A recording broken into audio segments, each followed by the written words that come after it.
Olá, eu sou Mariana Lima, professora da Escola Maria Cecília, localizada no município de Surubim. E vou falar um pouquinho para vocês hoje sobre a atmosfera, ok? Então, a atmosfera, o significado da palavra é uma esfera de ar, tá certo? Mas a nossa atmosfera terrestre é composta por gases e por vapor de água. Na atmosfera é onde ocorre a formação de nuvens, ventos e também, como eu coloquei aqui no slide, de chuvas, tá bom? Passando adiante, a atmosfera é composta de algumas camadas, tá? Que vocês precisam saber, o nome delas, não precisa gravar, né? Mas compreender e aprender. Então, nós temos a troposfera em azul escuro, tá certo? Ó, aqui, ó, troposfera, camada mais próxima da Terra.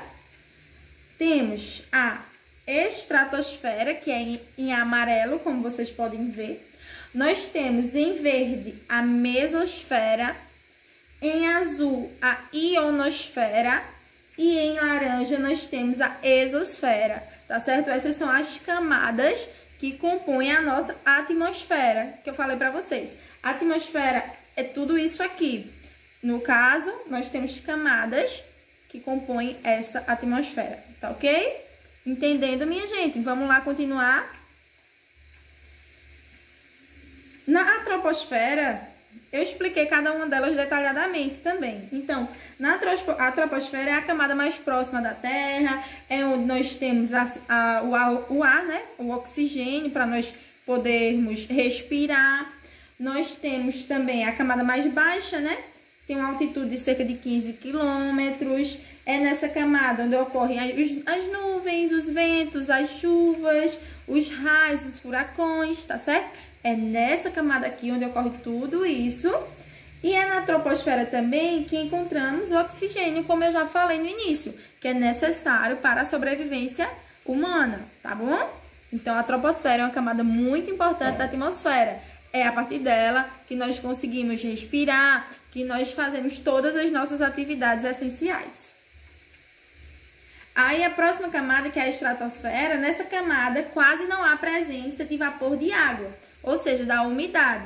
Então, a concentração de oxigênio é muito baixa. Nessa camada, aviões de médio porte, eles não podem percorrer, tá certo? Por conta desse baixo oxigênio.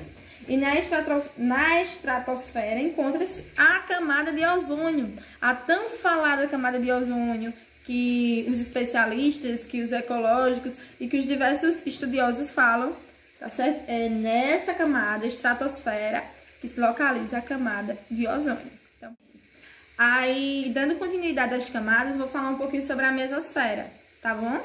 Na mesosfera, a queda de temperatura passa a ocorrer em virtude da baixa concentração de moléculas e da diminuição do calor oriundo da camada de ozônio.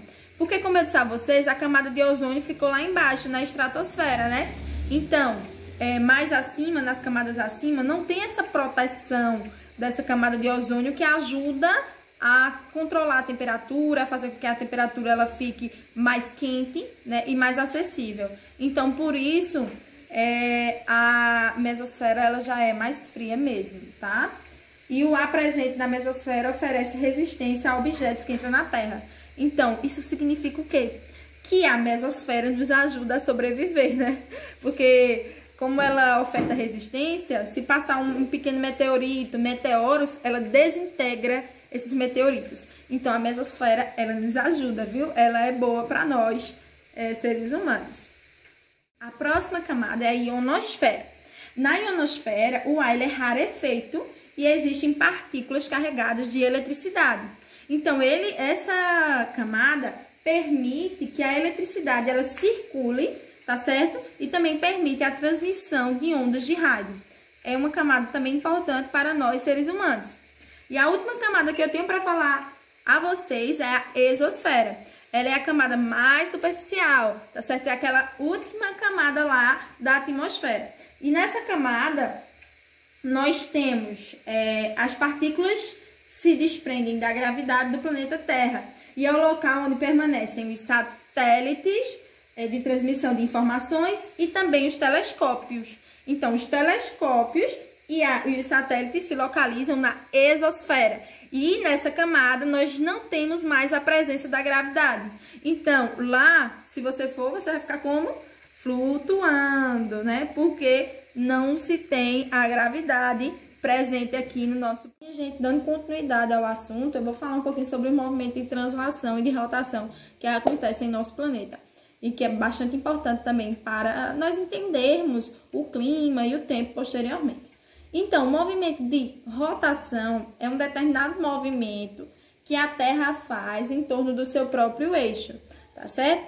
E esse movimento dura cerca de 24 horas, que é o nosso dia que nós estamos tão acostumados a ouvir falar sobre, tá certo? Então, quando a Terra ela gira em torno do seu próprio eixo, vai estar acontecendo um movimento de rotação, tá certo?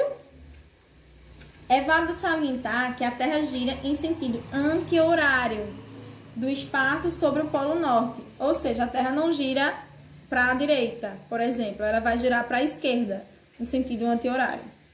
Podemos dizer também que para quem está situado na Terra, ela gira do oeste para o leste, certo? Foi mais ou menos o que eu disse a vocês. Então, dessa forma, quais são as consequências do movimento de rotação? Se não houvesse movimento de rotação, nós não teríamos o quê? Bora ver? Não haveria a sucessão de dias e noites, como conhecemos, mas sim teríamos regiões onde seria apenas dia e regiões onde seria apenas noite, tá certo? O Sol iria aparecer estático nos locais onde fosse dia, pois ele não teria movimento aparente, ou seja, nós teríamos vários problemas. O clima seria afetado diversas áreas do nosso planeta se o Sol iluminasse apenas uma área o tempo inteiro. Tá? Então seria complicado. O movimento de translação é aquele movimento que a Terra faz em torno do Sol. E esse movimento, ele dura cerca de 365 dias e 6 horas, tá certo?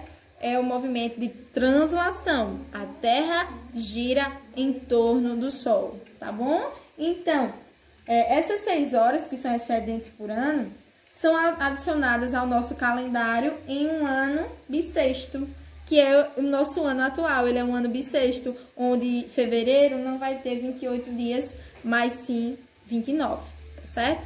É o que está acontecendo nesse ano de 2020. No caso, esse ano bissexto seria o quê? A cada 4 anos, nós vamos ter um ano que fevereiro vai ter um dia a mais. Por quê? Vai juntar as 6 horas de cada ano, vai dar 24, e aí 24 horas, aumenta um dia em fevereiro no ano de 2020, como está acontecendo agora. Um ano bissexto, aumenta um dia em fevereiro. O movimento de translação nos possibilita as 4 estações do ano, tá certo? Nos possibilita o inverno, o verão, a primavera e o outono. É bastante importante esse movimento de translação para nós termos essas 4 estações do ano. Se nós não tivéssemos esse movimento de translação, consequentemente, não teríamos as 4 estações, principalmente nos países do norte, tá bom? E por fim, hoje, eu vou falar sobre a diferença entre clima e tempo. Minha gente, clima é a sucessão habitual do tempo. Ou seja, um clima, para se alterar, precisa de 35 anos, mais ou menos. Então, o clima não muda de um dia para a noite. Ah, o clima hoje está quente e o clima hoje está frio. Não é assim. O clima, ele é um estado duradouro da atmosfera, tá certo? Então, ele não vai mudar hoje para amanhã, não. De hoje para amanhã, não. O que muda de hoje para amanhã é o tempo.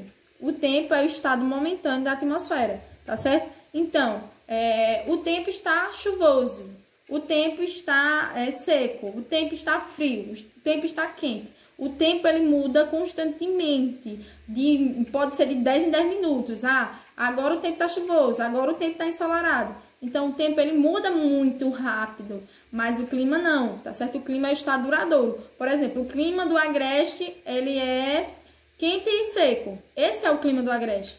Porque hoje choveu, o clima vai mudar? Não, o que mudou foi o tempo, porque o tempo ele se altera rapidamente, tá certo?